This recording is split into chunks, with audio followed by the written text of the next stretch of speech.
Welcome to The Breakdown with Brodkorb and Becky, a weekly podcast that breaks down politics, policy, and current affairs. I'm Becky Scherr. And I'm Michael Brodkorb. Earlier this week, we hosted a live podcast with two card-carrying members of the Walz fan club. So today, we are changing angles. Once again, we are here live, but this time we will focus on who Tim Walz is and how the GOP should run against him. We are excited to be joined by two returning guests, John Rouleau and Michelle Benson. John is the executive director of the Minnesota Jobs Coalition and has long been active in Republican politics and campaigning. Michelle Benson is a lifelong Minnesotan and former state senator from the Ham Lake area who spent 12 years fighting the good fight at the state capitol, where she served as deputy leader and Health and Human Services chair. She is a mother, a great messenger, and a good friend. We will start by breaking down what Republicans think about Walz being tapped to join the Harris ticket. Then we are going to lean into Walz's vulnerabilities and what America should know about its potential next vice president before voting for the Democratic ticket. We will break down Walz's progressive resume as governor and how some of his far-left policies would impact families and businesses across the country. Then, of course, we will hit on his failures during the George Floyd riots that led to portions of the Twin Cities in ruins. We will be sure to get into Walz's previous election performance and what that could mean for the blue wall and also what it means down ballot races in Minnesota. Thanks for joining us and enjoy the show. So, John and Senator Benson, it's been lights, camera, action on Minnesota this week. Now, we've all watched Tim Walz for the past 10 plus years and arguably probably know him a little bit better than the national audience. So, today we're going to try to help frame the narrative around who Tim Walz really is and how Republicans can message and campaign against him and Harris over the coming months.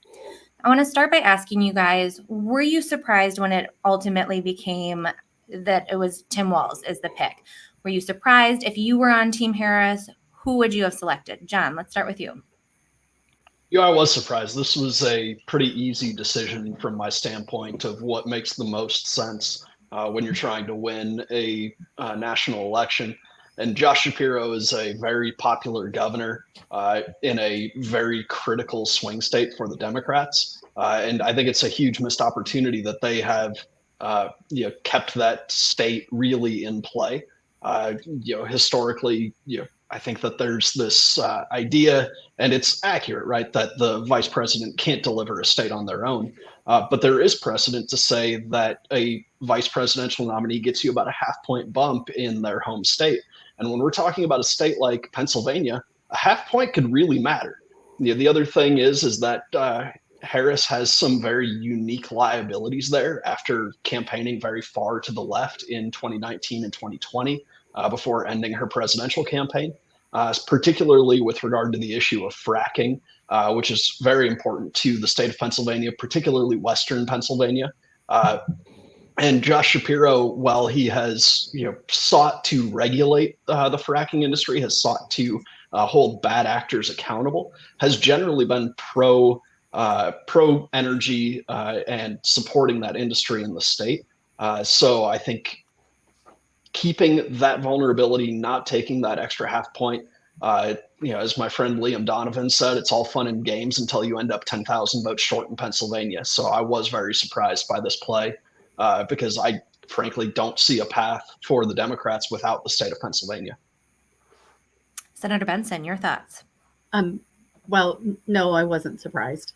I watched the last legislative session and he checked every progressive box. He was Gavin Newsom, but quietly Midwestern. And for the past several years, I've been surprised that national pundits who are conservative leaning paid no attention to what was actually going on here in Minnesota. But obviously, Kamala Harris was paying attention. So let's step back. The first decision a presidential candidate makes is who's going to be their vice president.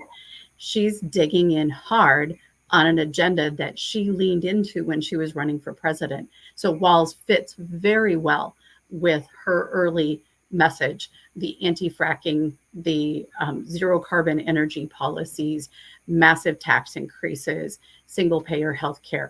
Like, she's just diving all the way in with him because he delivered that in Minnesota, or tried to. Very few progressive agenda items were stopped here in the last 2 years, single payer being the only one. of those progressive items that really didn't get traction. And so not surprised that she picked Tim Walz, because he fits with what her agenda for the country will be. This is a very strong message to people across the country of what kind of president Kamala Harris wants to be.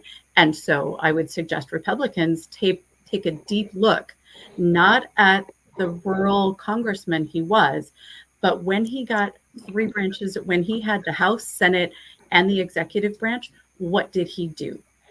Because that's how he'll help coordinate Kamala Harris's agenda in Washington, or agenda in Washington. And Absolutely. frankly, I would have picked Josh Shapiro and Mark Kelly. Frankly, they help with states they need. They tone things down. But if this is what she wants to do, she's being really, really clear about it. And we're going to spend some more time diving into some of that progressive resume he has built up. But Michael, I want to throw to you. I wasn't surprised. I thought it would come down to, if you go back and listen to the podcast, I was kind of not rooting for it, but I guess I have a little affinity for astronauts. So I was, kind of hoping maybe Kelly, because I think it's cool to be an astronaut. And I guess maybe in my past life, I would have loved to have been an astronaut. But I certainly have the hair for it. But I would say that it came down, I think, to Shapiro and Walz. And I think the reason why she did, and there's, I think a lot of the Republicans would like to say that a couple things. She didn't pick Shapiro because of Israel, because of concerns with that. I don't think there's any evidence to support that. I also would say that I think Republicans were hoping that she needed to pick Shapiro because it would be an indication that she would have to pick a vice president based on the electoral map. And the reality is, if you look at polling today, Harris is tied, if not a little bit ahead, according to some polls in Pennsylvania. She was able to make a pick based on who she could best govern with if she was president of the United States. And that's where Walz was successful. He came into this according to reports, and he wanted his role to be whatever it needed to be to help her out. And that's a very powerful message. And I think it doesn't surprise me that he succeeded in that environment, because he has been value added to the entire Democratic national ticket or operation since Joe Biden stepped out. And one more point I will also make is that I appreciate the perspective that Senator Benson is offering on his time as governor versus congressman. But think about the fact that those terms that he had in Congress is also the same person who was governor. He is able to, what makes Walz so successful is his ability to win. And if this VP race was a contest, he won it too. And so I'm looking for some evidence to back up the fact that when Walz has the opportunity to speak with voters and make the case to them, that he doesn't come out successful, because I think he does. I mean, I think that is certainly one of the things that Walz does have going for him is his messaging. I mean, I was preparing for this and just, looking on Twitter in general. And if you search Tim Walz and look at the top tweets, it is his likability. It is all photos of him hugging children, playing with dogs, being a dad, being a husband, being a coach. It is all those good things. But I think that's kind of what I think we hope to do today, is to show some of the vulnerabilities that do come with Governor Walz. Now, will they be highlighted on a national scale? Yet to be determined. But I think there are a lot of failures under Governor Walz. There's a lot of things to poke holes in his time as an elected official. So let's try that a little bit. So we know that so far, Minnesota Republicans, Emmer, Stauber, Dameth, have been relatively cohesive in some of their messaging. It's really hitting Walz on what we know is important to voters right now, hitting them on the border, soft on crime, soft on border control, weak on economic policies that are going to lead to a prosperous and future for businesses and families. Inflation's up, costs are up. We're asking, again, we'll get into a little bit more, but what we've seen in Minnesota right now under Governor Walz is certainly not sustainable on a national scale. We can't be spending our $18 billion surplus, raising taxes another $2 billion. Minnesota families are hurting, American families are hurting, and under Governor Tim Walz, that has been an issue. And that's, we're looking for relief from our next president and vice president to give us policies that are going to make our pocketbooks feel a little bit better, allow Americans to be able to plan and save for their future. So one of the things we want to chat about a little bit, and I know you guys know this very well from your time at the Capitol this last couple sessions and just in general, Walz does have quite the progressive resume. His quote unquote accomplishments on the progressive policies have been impressive if you look at what that he has gotten done, but he's certainly not a moderate. And Senator Benson, you alluded to that. Let's chat first. He was endorsed by Bernie Sanders, so we'll take that for what it is, but kind of just want to rattle off, and this is a list I pulled from an episode we did after the end of the 2023 legislative session. Again, spending surplus, raising taxes. They passed license and healthcare for all, whether in the state legally or not, radical ethnic studies curriculum, gender affirming care, free lunches, expanded election laws, including felon voting, gun control, carbon free by 2024 or 2040, bias registry, paid family leave. Now, I'm not saying that some of these are not things that I personally agree with, but it certainly is not it's not on the moderate side of things. John, you spent time up there. You've been working on the campaign trail. Tell us what voters feel about this and what kind of the issues are with this progressive Walz. Yeah, this is the first vice presidential pick who I can really think of who has everybody in the country pretty much thinking that it's good for their guy. Whether you're on the far left with Bernie Sanders and AOC cheering for this, or you are Trump world and Ted Cruz celebrating how great this is for Donald Trump's efforts to get elected. And on election day, 50% of those talking heads are going to be right and 50% are going to be wrong. Normally, there's a little bit more agreement that you can find. And I think it's really interesting for a couple of reasons. And Michael kind of alluded to it a little bit. And Governor Walz is really a choose your own adventure book. When he was, I love choose your own adventure books when I was a kid. God, I love that reference. If you're sitting there and you're watching, you can be Bernie Sanders and look and say, this is a guy who wins on big progressive issues and delivers for the radical ideology that they support. If you are kind of a center left voter, you have fond memories of him serving as kind of blue dog adjacent while he was in Congress. He was never really a true blue dog, but definitely had a more moderate governing record there, including vote to hold Eric Holder in contempt, who was one of the people who was responsible for the vetting with his law firm. And then if you're on the center right, I think this is a pick that really gets you pretty happy, right? We are back in our wheelhouse when we are talking about Tim Walz. We are talking about these massive tax increases, massive spending, government waste, fraud, and abuse, all the things that we have a very defined playbook for and have done for a long time. And if you're the Trump campaign, first of all, you breathe that sigh of relief that it's not Josh Shapiro.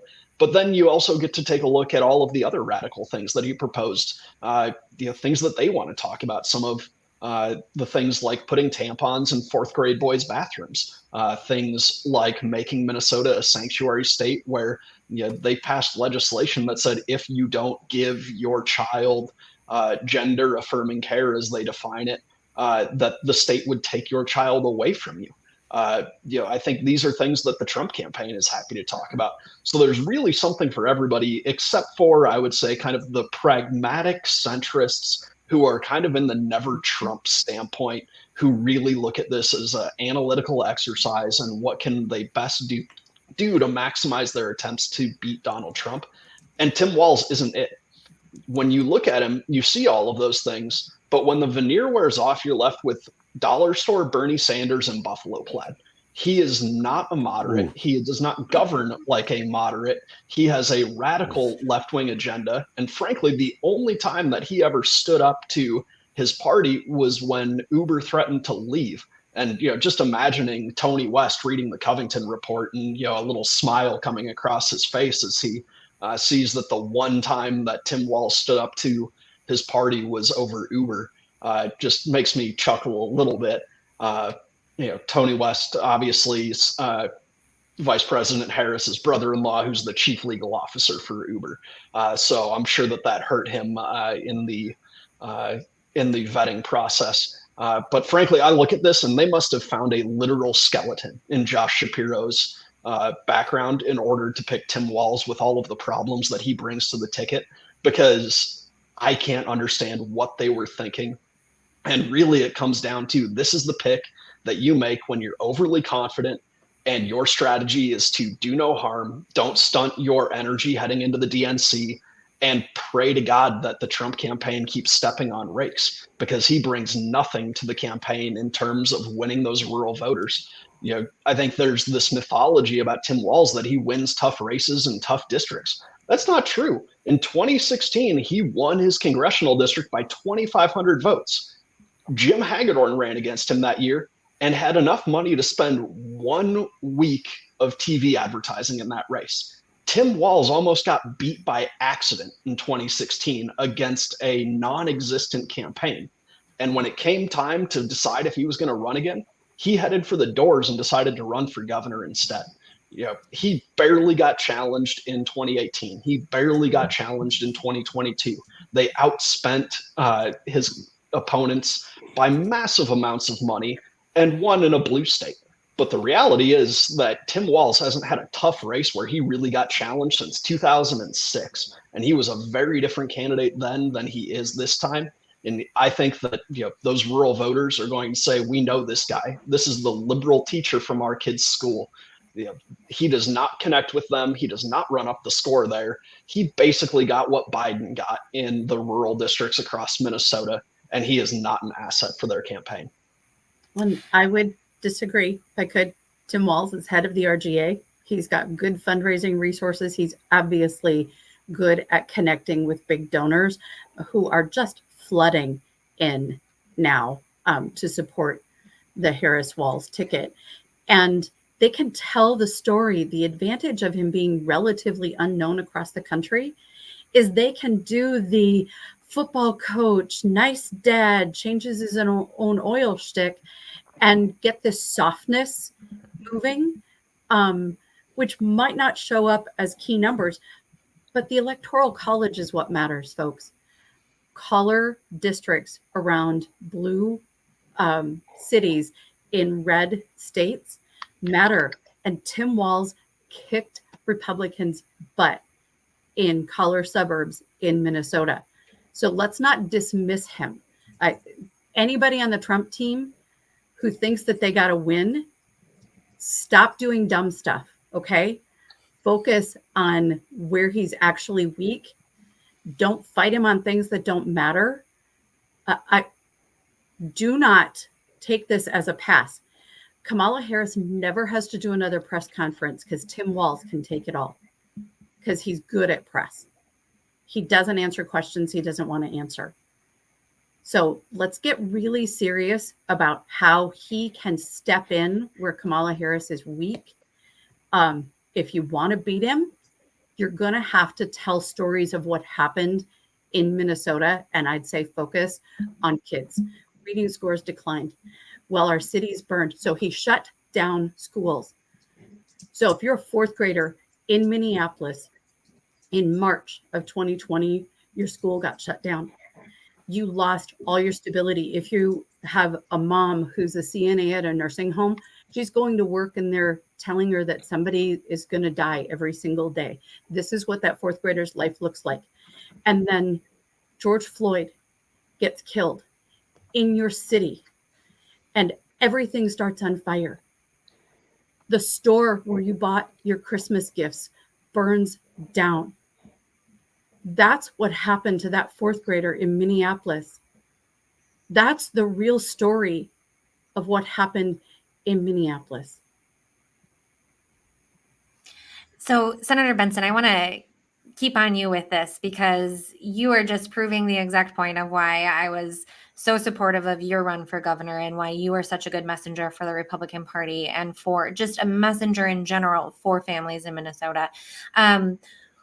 How, obviously we talked about this a little bit earlier this week. The biggest frustration that I see is very similar to what you see. I think there are a lot of really good opportunities when we talk about the crime and public safety in the state, when we talk about reading and education and our children, struggling, when we talk about spending and all of these different things right here in our state and how families are hurting.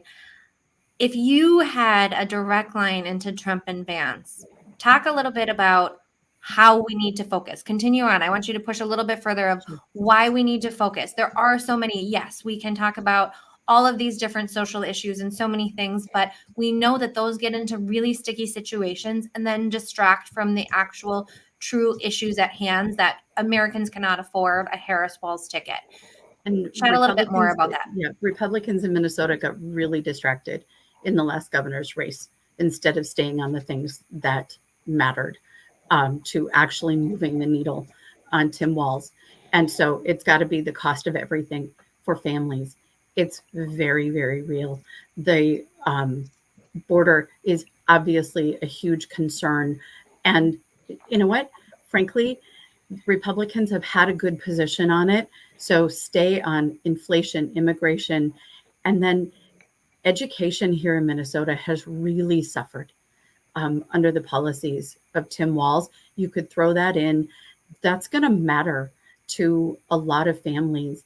So have some empathy for what they have to deal with every single day. You can do a big, soft message across the country on a vision for a greater, better United States of America, but you're going to need to reach the hearts and minds of suburban, particularly women, with something that's concrete for them.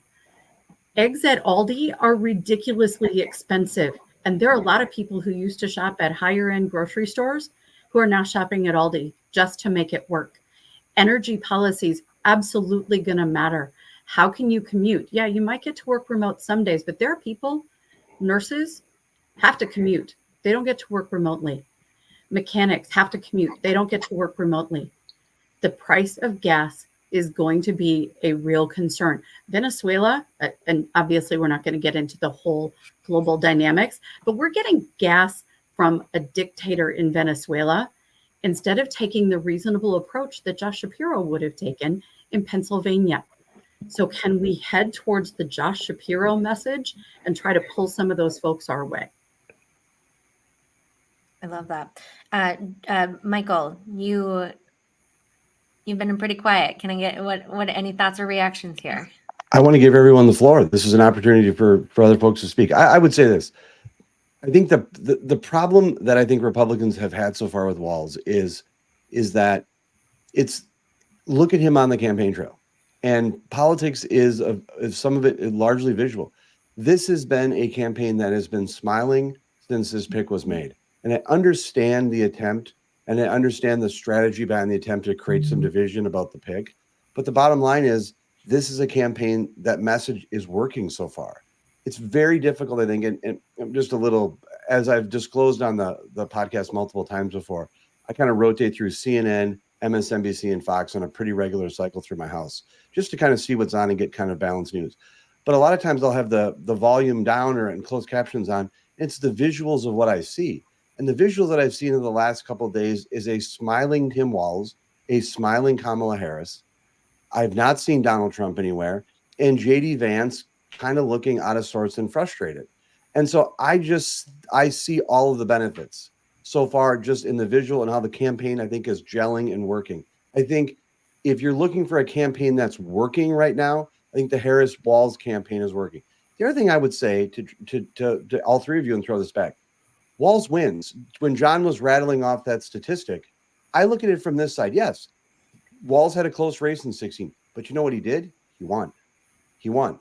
And then when he went, the problem that I think that Republicans have with Walz is they say that they want to make the claim that he doesn't deliver, that he doesn't get results, he doesn't bring ticket people in. I think people are trying to make the correlation on the vice presidential pick that they have to bring all these things. I think John accurately said that what the vice presidential pick at the most does is help with that home state. Now, if we get to on election day and Harris loses and she loses Pennsylvania, I think people will look back at this pick and say, if she picked Shapiro, she wouldn't have been in this mess. I think it's teed up for that. And so the Harris campaign, if they don't win, there's going to be, I think, a lot of second guessing at this pick. But right now, I don't see that that's the case that's working out. We're, 89 days away from the election. But ultimately, I think the reason why Tim Walz was picked is because he is a winner. And Becky, if we go back and look at one of our previous conversations that we had, particularly in 2003, I did accept the premise, and I stand by the premise, that when Walz was a member of Congress in the 1st Congressional District and how he governs as governor, those are different. He has evolved. His positions have changed. But one thing I did say to you is, show me evidence that Walz, what he's passed and what he's done, and his polling has dropped. I haven't seen any evidence, and I'll open it up for others to clarify. I haven't seen any evidence that Walz's personal brand, his polling numbers went down after he did all that stuff. I defer to others. Now, we can certainly look at the individual policy issues, but again, Walz, the person, was picked. The public gets to litigate his record, but what people see on TV right now is a Midwestern dad, guy from Nebraska, came to Minnesota, who's got a huge smile on his face, and went into the vice president's office at the Naval Observatory, according to press reports, and said, "How can I help?" And that right there is an entirely different calculus and message than what I think is coming out of the Trump Vance campaign. I don't disagree about that.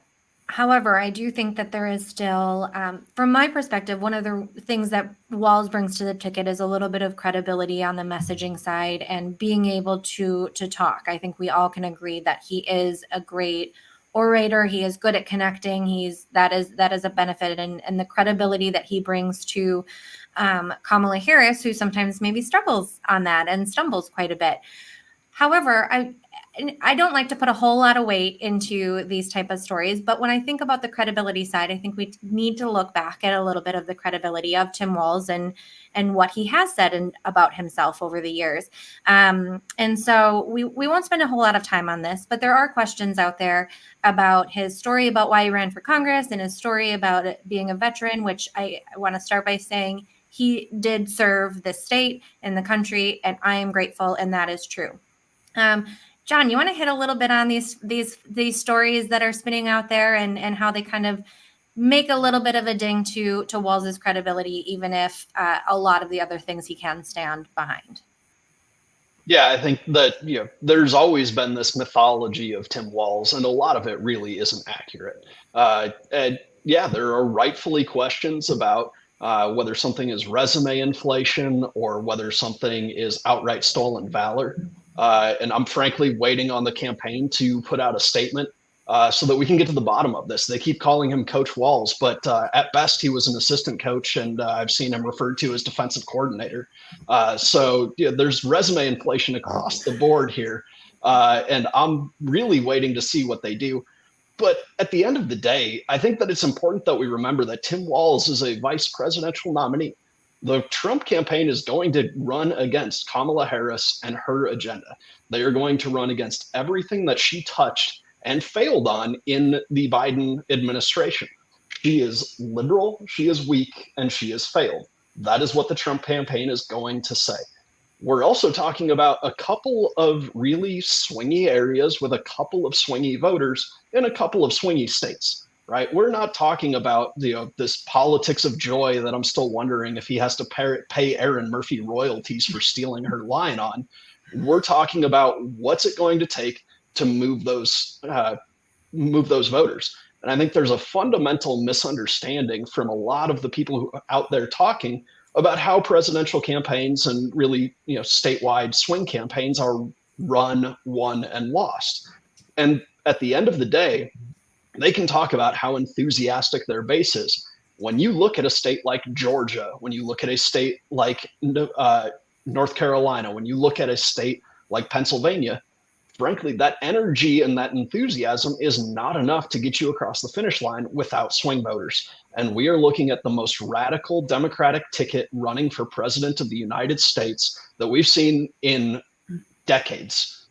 This is going to be a referendum on Kamala Harris. As much as she wants to make this a campaign about change and optimism and hope and make promises about what she is going to deliver on day one, ma'am, with all due respect, you are the vice president today. If you can fix inflation on day one, why are you waiting while families suffer and struggle under Bidenflation and Bidenomics?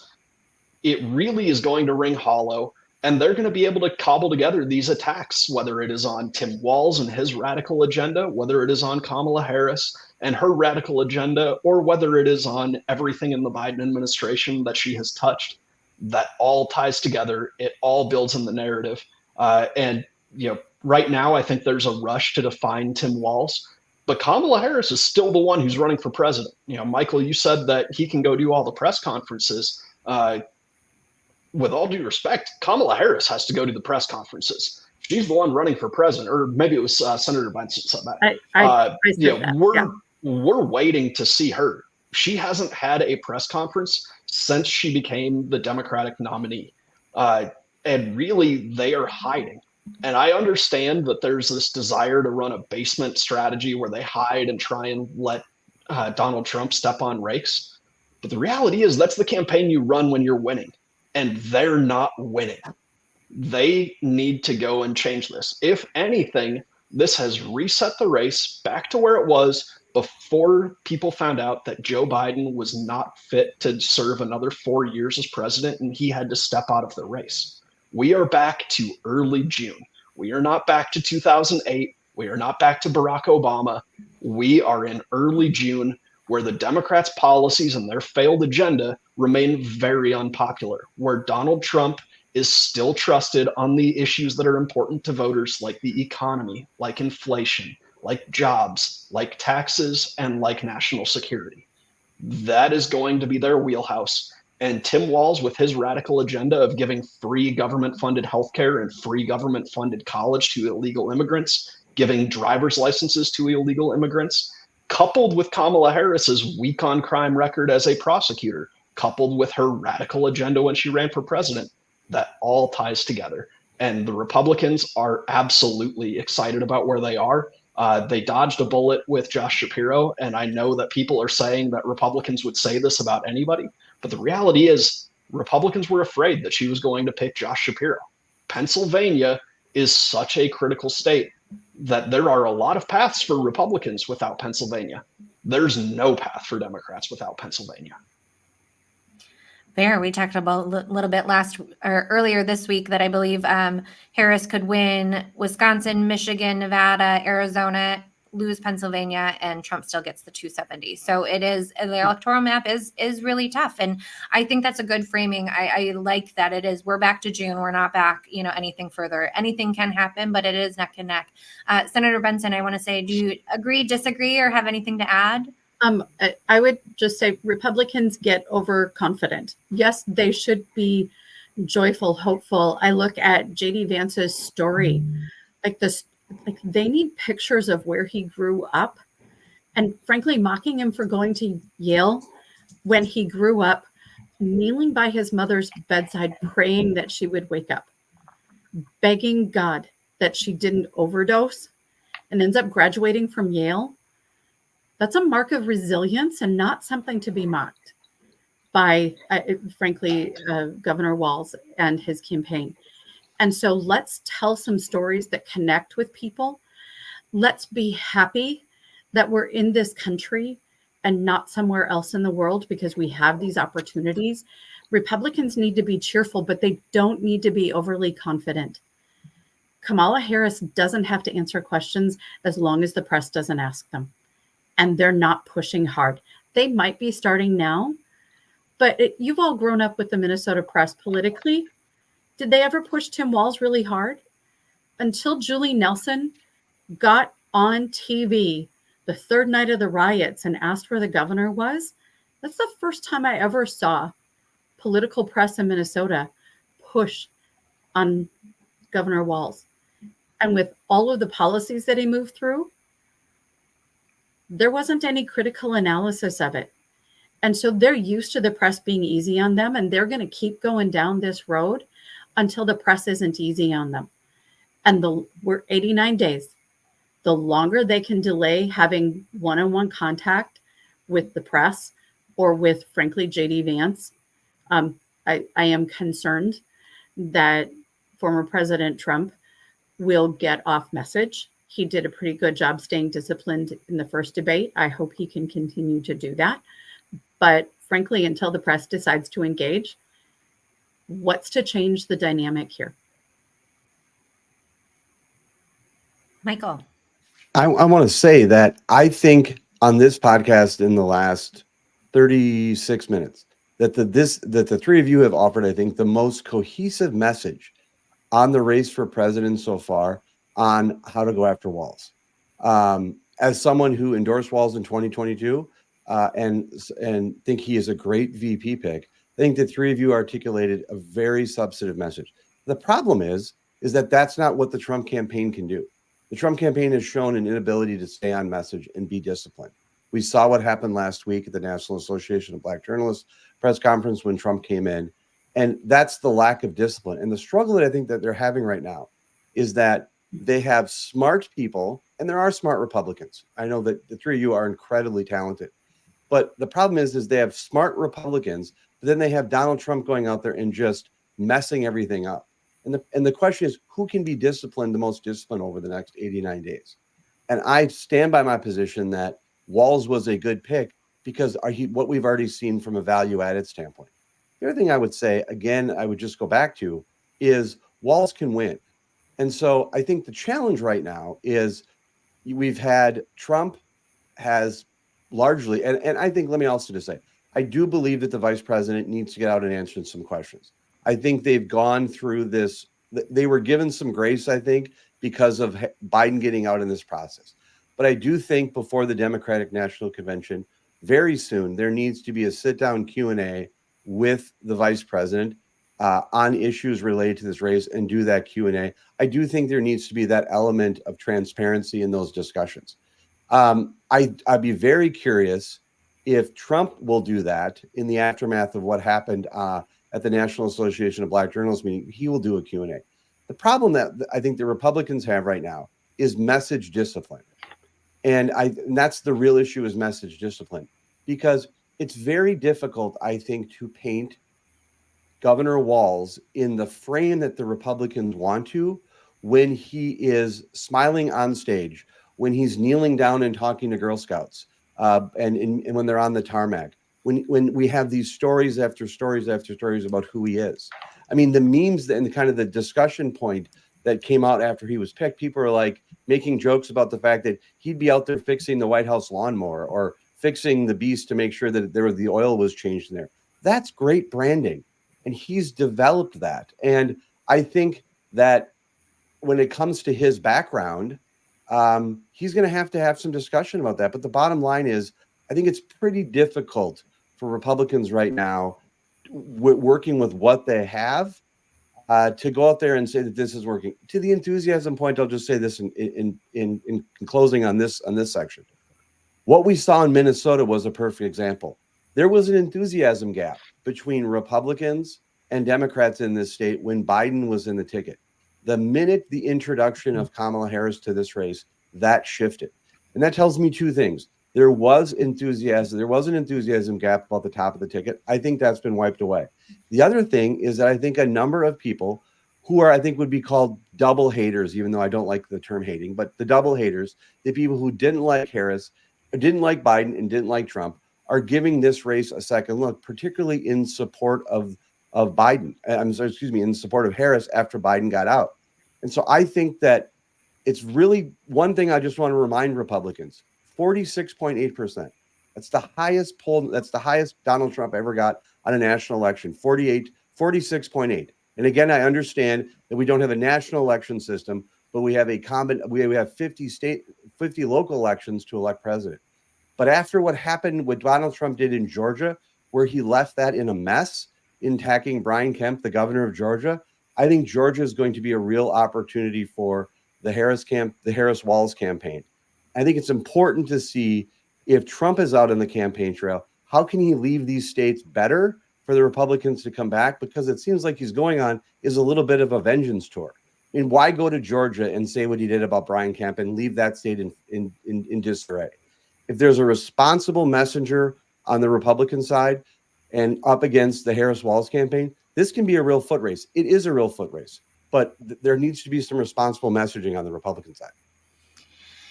I absolutely agree. I think that's my biggest concerns with the Trump Vance ticket. I think there can be discipline. I also would say, I mean, two things. One, we've talked about a lot of over the last 2 years of this podcast, and I think that John and Senator Benson would agree.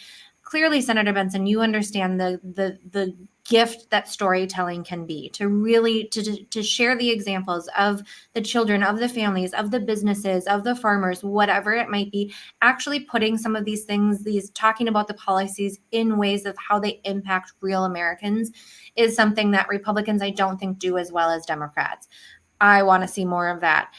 But I also think we have to, I don't always love to jump on my media bias, but I think, Senator Benson, as you chatted about a little bit, what we've seen in the state of Minnesota from the Minnesota press and what we are seeing a little bit more of people really diving in on the national level. But I mean, one prime example, Governor Walz, in his introductory speech at the first rally in Pennsylvania, made a couch joke about J.D. Vance. Had the roles been reversed here, I feel like the press would come out and say, that was poor form. That was an inappropriate joke. We don't need to go there. That was too low. But Tim Walz did it. And because he is so likable, it was funny and we laugh and we move on. I think there is something to that. But I've said this before and I will say it again. Trump and Vance get in their own ways. They continue to cause themselves some troubles. And so I think that one thing, we obviously are not on the Trump Vance team here by any means. But I think that, we do have access and conversations with Republicans working on the campaign trail here in Minnesota. And I guess maybe a plea. And I think I'm hopeful that our Republicans in the state of Minnesota can stay on message to make sure. I want to get into a little bit of what this is going to impact down ballot here in Minnesota. But I think we have some really good leaders up at the Capitol right now, our congressional delegation. I think we have, and obviously staff and operatives, we have really good people here that can focus on the jobs and the cost of eggs and the cost of fuel. We have folks that can talk about energy policies and what that looks like under Tim Walz and Kamala Harris versus a Republican presidential ticket. I think there are a lot of really good opportunities that we can hit the Democrats on the failures of their policies and how it is not going to get us back on the right track. It is not going to right side that number of 20% of Americans that think we're on the right track. The Democratic ticket under Kamala Harris and Tim Walz is not the path to changing that. And I think that we can focus on that. And I'm hopeful that Republicans here in the state do not focus on the social issues, do not focus on all of these different name callings and things of the Trump Vance ticket, but instead focus on the policies that are impacting our daily lives. And I think that's the key to a winning message here in Minnesota. We have the Republican House, or the House is up. Hopeful that Republicans are going to take this. Senator Benson, you spent a decade plus in the legislature. Chat a little bit about what this might mean down ballot. We do, as Michael said, we had the enthusiasm gap before. That has closed. So while we know that we probably are going to get a lot of Minnesota Democrats who maybe we're not, because Walz wasn't on the ticket, we're not going to vote midterm. They are now going to get out and vote for Vice President Walz in November. We also know that Republicans in the state have been watching Progressive Walz over the last 6 years, that they know who he is and what his policies in the White House would look like. So we know that they are motivated as well. What do you think this is going to do down ballot? Is it going to impact it one way or another, or what are your takes? So I have a number of progressive, I would say liberal friends outside of government. They were shoulder shrug and voting for Biden. Yay. Harris moves in and now they're buying t-shirts and they're posting things on social media and they are all in. It's a little bit of the girl glory. And that's fine, but that's changing suburban races, because they were disengaged and maybe not donating, and now they're engaged. And so I am concerned about the targeted seats in the House in particular, and what that changing enthusiasm gap does to the prospects for the Minnesota House, the prospects for the Minnesota Senate. When we look at Senate District 45, great candidate there in a very swing district, concerned about what this does in Senate District 45. And so what looks like a lot of hope for Republicans is now down and dirty. You're going to have to fight, get to every door. Candidates connect authentically with the person at the door. Let them know that you hear their concerns. Don't make it about you, make it about them. Draw them to you so that the noise of the top of the ticket is less impactful, frankly, because you're going to win votes door by door. And this isn't the big swing that we saw in previous elections. This is going to be, in the streets, door to door type battle. And I believe the House and the Senate Republicans can get their candidates to that place. They're going to need money and they're going to need staff, but it's going to have to be a door to door. The enthusiasm gap changing is a huge factor in how easy or difficult it will be to win and flip those majorities. John, you spend a lot of time working with candidates up and down the ticket. Thoughts? I think I don't want to ignore the shift in enthusiasm because I do believe that is real. But I want to make sure that we don't overstate what that means in a state like Minnesota. Minnesota consistently has the highest turnout of any state in the country, especially when it comes to presidential elections. When you look at the competitive legislative districts and competitive congressional district in Minnesota, they're already turning out at massive numbers, and we expected to see that regardless of who was on the ticket. I think Donald Trump really is the single best motivator for the Democratic base to turn out to vote that the Democrats could ever have. There was no question that those Democrats, as reluctant as they might have been to get excited about Joe Biden or to really go out and cheer him and defend him, given the opportunity, they will crawl over broken glass to vote against Donald Trump. And so I think where we see the enthusiasm shifting things is in things like the donations, in things like going in door to door and door knocking, showing up to rallies, putting up a lawn sign, buying a shirt or a camo hat, whatever it might be from the Harris and Walz campaign. But when it comes to the actual election itself and turnout, really nothing has changed here. The other thing that I would say is that the districts that we're talking about are very competitive. In the Minnesota state legislative races, every district that we're looking at, I don't think Tim Walz adds a particular wrinkle to this. They're still going to be very competitive. He maxed out at 51% in the most Democratic leaning targeted legislative race, right? We're not talking about places that Tim Walz ran up the score. And by the way, that 51% was against Scott Jensen. Scott Jensen was not some excellent candidate, right? He gave the Democrats a selfie-style video saying that he would ban abortion in a year that abortion became the number one issue and everybody was afraid that they were going to ban abortion. I think that this really shows that Republicans can compete and win in these districts. As I look at it, I think that there are things that we can go talk about. We can talk about the Feeding Our Future scandal that Tim Walz still to this day has refused to have anybody from his administration take responsibility on. You can take a look at dozens of examples of waste, fraud, and abuse. Even his attempts to send out those pandemic era employee bonuses, 200 million of the $500 million that they sent out went to people who weren't eligible to get them because they didn't run an eligibility check. There's a lot of stuff there that I think will be interesting. The one thing that I'm really watching is that as we do talk about those swing voters, and Michael kind of hit on this a little bit, nobody has really ever defined Tim Walz in the state of Minnesota. It didn't happen organically through the press. I think that Republicans did their best with the leaders in the House and the Senate and trying to really define him. But there was no sustained effort when he was on the ballot in 2022 to really define who he was. Republicans were on defense that race. But the other thing that I take away from that, even when Republicans were on defense, even with as weak of a candidate as Scott Jensen was, Tim Walz has very thin skin. You could see him starting to bubble up. You could see him, especially when he is challenged on his track record of what he believes is delivering, on his what he thinks are his successes. to the extent that that JD Vance gets to go toe to toe with Tim Walz, I think that we're going to see a very different Tim Walz than the politics of joy. I think that mask is going to slip. The Democrats cannot avoid doing media. We're really talking about, what does this look like for the next 89 days?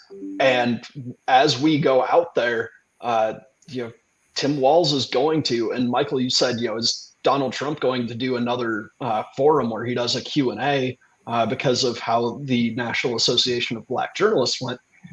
First thing I would say, good on Donald Trump for going. I thought that the performance was not good. It was not great, but he showed up. That's more than I can say for Kamala Harris and Tim Walz. And today, Donald Trump is going to go have a press conference at 2 Eastern, right? He's going to go stand in front of reporters and take questions. Yesterday, when their planes were side by side in Eau Claire, JD Vance walked over and did a gaggle with the press corps following the vice president around. That is going to start to hit. And really, I'll be curious to see, as Tim Walz gets defined by the national media, as voters start to pay attention and define him and start to look at his record, what does that mean back at home, where for a decent sized chunk of these voters, they kind of know about Tim Walz, they kind of know about things that he did. Nobody's really ever had a sustained effort outside of these targeted legislative races where the state house and state senate candidates defined what happened under him. And so I think looking beyond that, I'll be very curious how his image changes in Minnesota over the course of the next 3 months. And I'm going to respectfully, push back. I think JD Vance can do a good job if he's one-on-one with Tim Walz. I think trained as an attorney, as an investor, he's got discipline and facts. We saw he wrote a book and had a movie to tell the story. So I think that's a real strength. Donald Trump is capable of staying on message. Why he chooses not to continually baffles me. He could win this if he could just stay on message and understand who his audience is. So absolutely. Tim Walz is a moldable Midwestern governor. And the Harris team's going to love being able to do here he is riding in a combine when he was 6 years old. And they're going to love to be able to do that. And we're very online. We follow Twitter. We get the inside baseball, the funny little jokes that David Hogg, who's an influencer evidently for Tim Walz, most voters, I'll tell you, the people who are really trying to just get through the day, they might see something on social media for a fraction of a second. The rest of this doesn't matter. So the soft story of an affable Tim Walz and Kamala Harris, as long as she never has to do an off-script interview, they're okay for now. So Donald Trump, if anybody on Trump team wants advice from somebody who's no longer in politics, he can be on message. Get him there. Tell him to stay there. Let JD Vance debate Tim Walz, because that will help. And frankly, stick with some core message that's going to move the people you need to move. I love it. Michael, any thoughts on the topic? I think that the challenge that I think that Republicans have right now is what we're seeing on TV. The easiest message to deliver right now is what's on TV. And Walz is smiling, having fun, having a great time. And the Harris campaign is having fun. The vice president is having a great time. Walz is having a fun time. I'm not seeing a lot of laughter and cheering out of Trump or Vance right now. And I understand that they're frustrated because the dynamics of the race has changed. But let me tell you something. People can simultaneously recognize that there's problems that need to be fixed and also feel good about this country. And the problem that I think that Republicans are going to have in Minnesota is that in order to be loyal to the Trump Vance ticket, you have to go out and say that Minnesota is bad. You have to go out there and say that things aren't working here in Minnesota. And that's a really tough thing to do. And then say, that's where I think Minnesota could become battleground. I have questions as to whether Trump comes back here or not. I could see him coming back a bunch of times. I can see him saying, I'm not coming back. But if he comes back, what's his message going to be? That Minnesota is failing? I don't think that most Minnesotans think that this state is failing. Do I think that there is room for improvement in Minnesota? Of course they do. But my calculus has always been about Walz is that, and it's one of the reasons I supported him. And I supported him in 2022, particularly on COVID. I think Walz, I don't blame Walz for COVID. And I also would say to you, I think he tried to be, as best he can, part of the solution. I think the question on some of these problems that people are going to tag on Walz is he part of the problem or part of the solution? And I think when it comes to Walz, I think Minnesotans have made the determination so far that there are issues, there are concerns, but they think that Walz is part of the solution, at least in this state. And that's why I don't think any of these hits on him have really stuck, because I think he is someone who's accessible, is talking, is engaged. And I think that Minnesotans have made the determination, yeah, there's some things that could have been gone better. There's things that could have been done better. But was Walz part of the problem or part of the solution? I think Minnesotans have decided that they want Walz in there trying to fix some things. Now, if I can just speak about the press for a second, I absolutely agree that and this has been a little bit of a pattern with, in some ways, the Minnesota press. And as someone who was formerly a blogger and an independent journalist, a lot of the reasons why I had material to post and to write about was because, in some ways, that was not being looked at by journalists in Minnesota. And it's the reality of it. That's why Minnesota has long had a vibrant independent group of independent journalists that are doing work, because I think sometimes the traditional press corps misses out on things. And I do think it's going to be interesting to see, because I do think there's going to be some national stories written about Walz, about some of his origin story. And I think that Walz is going to have to answer some questions about that. But honestly, I think he's going to succeed in that, because I will also say this to you. If we look at the next 89 days, I think Republicans are going to wake up for the next 89 days and say, great, what is Trump and or Vance going to screw up now? Because I think that and we said this a week or so ago, Becky, when we were kind of previewing who could potentially be the pick, we were discussing with Senator Aaron Quaid and with Will Davis about the enthusiasm on the Democratic side. And my point back then was to say, if the election were held today, I think Donald Trump would win. That was a week or so ago, 10 days ago. But I said, every day we get past today, I think is going to be an advantage to Harris. I stand by that even more now, that I think the Trump campaign needs the election to have today, because there's 89 days to the election. There are 89 more days for Donald Trump and J.D. Vance to do exactly what Trump did at the National Association of Black Journalists, which was walk into the room, pull a pin on a grenade, and throw it in there. That's what he's going to do, and not have these disciplined type events. And there's 89 more days for the Harris-Walz campaign to have there be exuberance and enthusiasm and smiles on faces. And that's why I think this has fundamentally changed the race. I don't think that the Trump-Vance campaign has a lot to be happy about right now, because I think they're losing. And I think that they're frustrated that they're losing and they don't know what to do. And we'll see how that works out. But if I was a betting person today, I think that Harris and Walz win. Wow. I want to Becky, push back. I'd like to reframe a little. Minnesota doesn't matter in the Electoral College. Trump tried to expand the map here when it was Biden. So let's shift back to reality in Minnesota. If Trump pulls out of Minnesota, maybe it impacts some down ballot and some election integrity stuff, but it doesn't gain Harris-Walz anything. So our very Minnesota, aren't we super excited? The Vikings almost made it to the Super Bowl again attitude is really not easy. What the rest of the country is feeling right now. Okay, so let's talk about the rest of the country.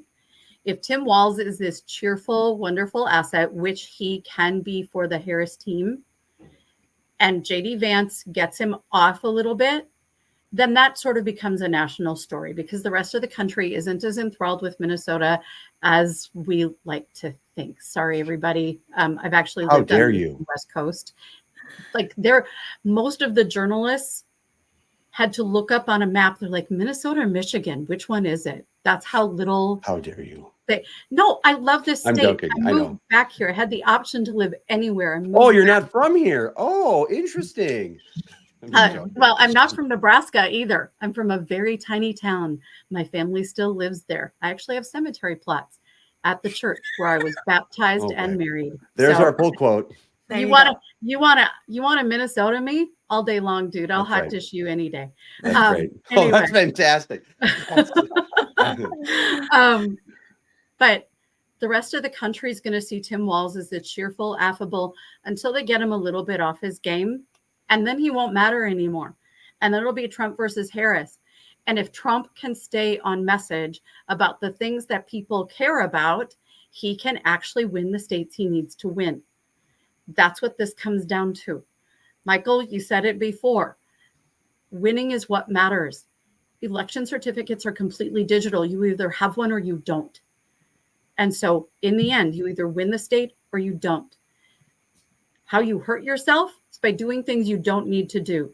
So Donald Trump, saying things he didn't need to say, don't waste your time and money on it. Go say the things you need to say to the people who need to hear them. Focus on the states that matter. And then you can actually win this.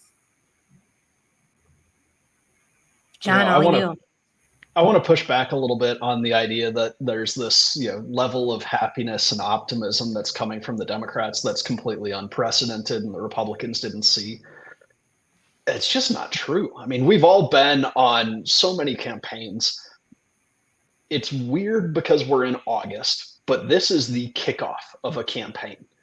And if you think back to the campaigns that you've been on, when you go do that fly around the day after you get the nomination and you go barnstorm the state and you're excited that you've got a new candidate and you've got a new vice presidential nominee, those are the easiest, happiest days of a campaign.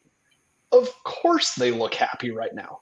If you don't look happy on the first day of your campaign, that's like the one good day of your campaign that you're guaranteed good press is the first day of your campaign.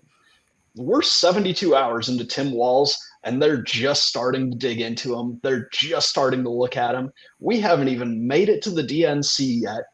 There is a lot of campaign left. We're on a short runway, but there's a lot of time for paid media. There's a lot of time for Kamala Harris to go back to mashing up all of her weird things that she says and getting off message, and to be held accountable for all of the very, very liberal things that she promised in her failures with the Biden administration.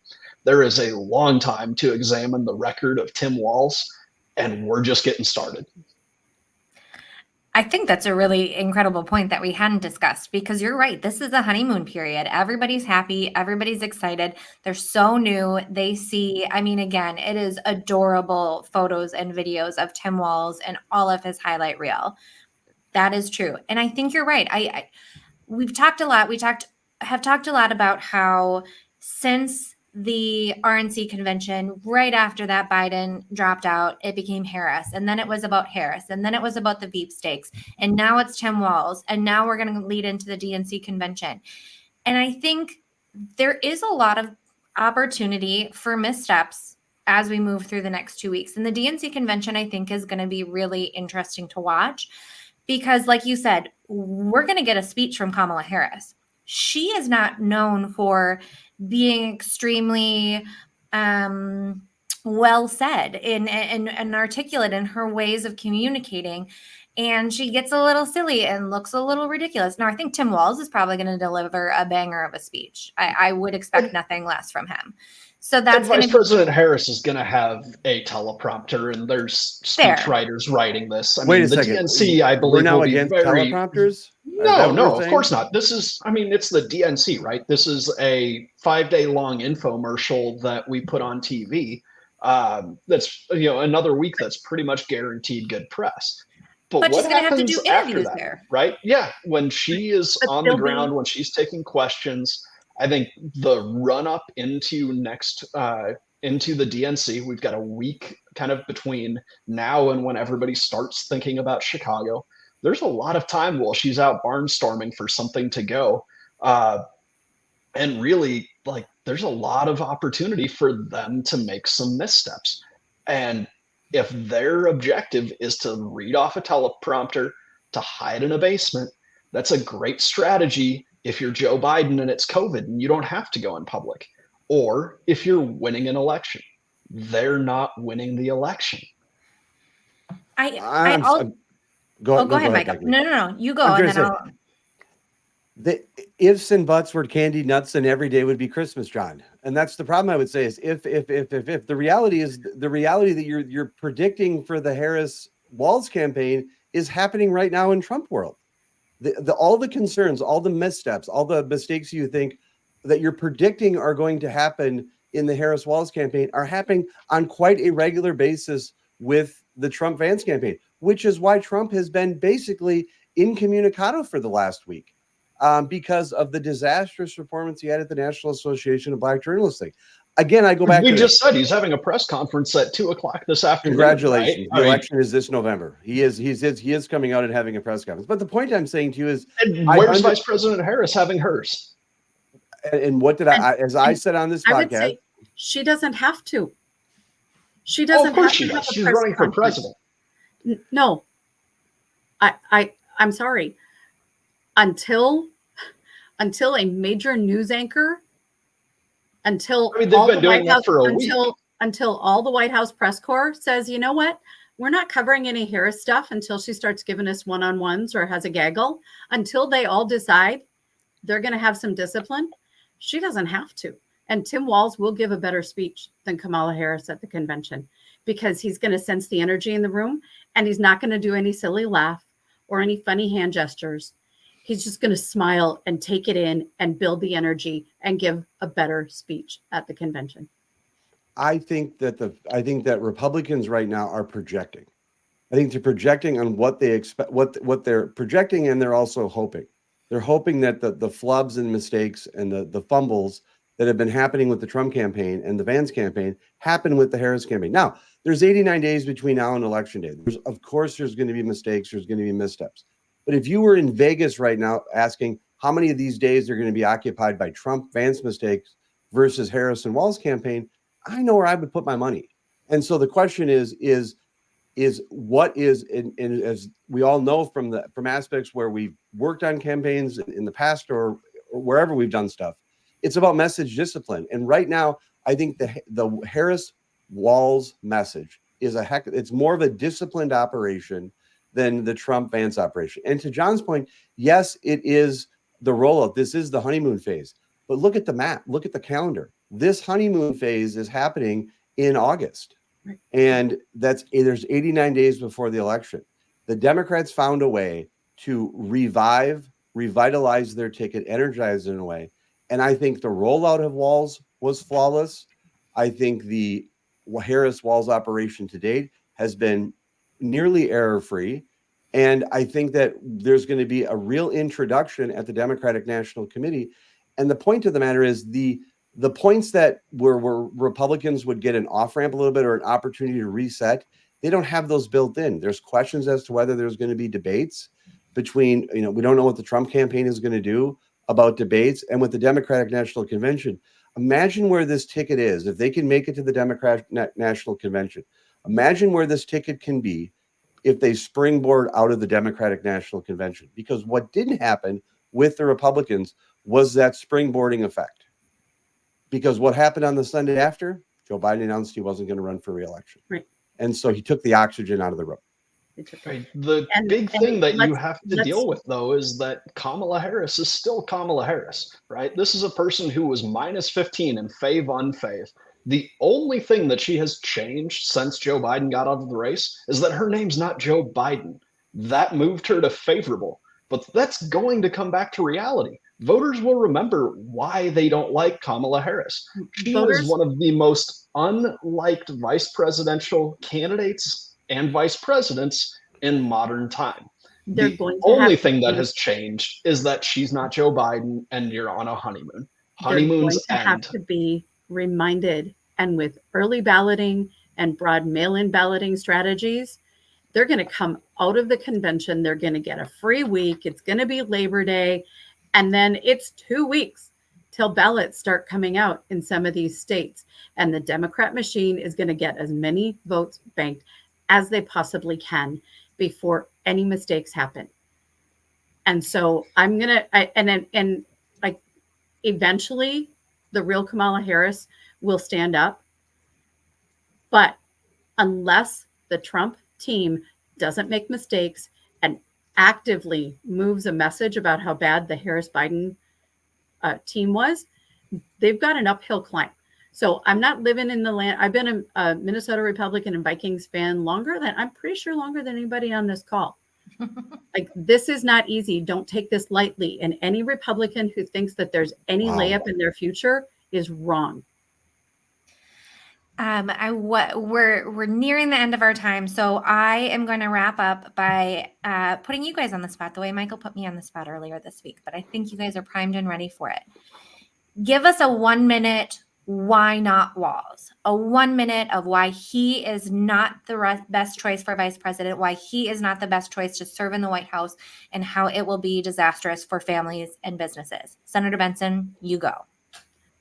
He pushed Minnesota to the highest tax rate in the country for entrepreneurs.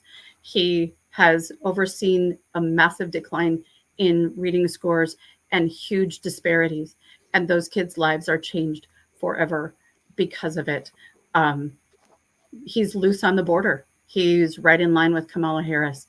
Those are the three big things that I would, and suburban voters don't care about high taxes, but they do care about employers in their district.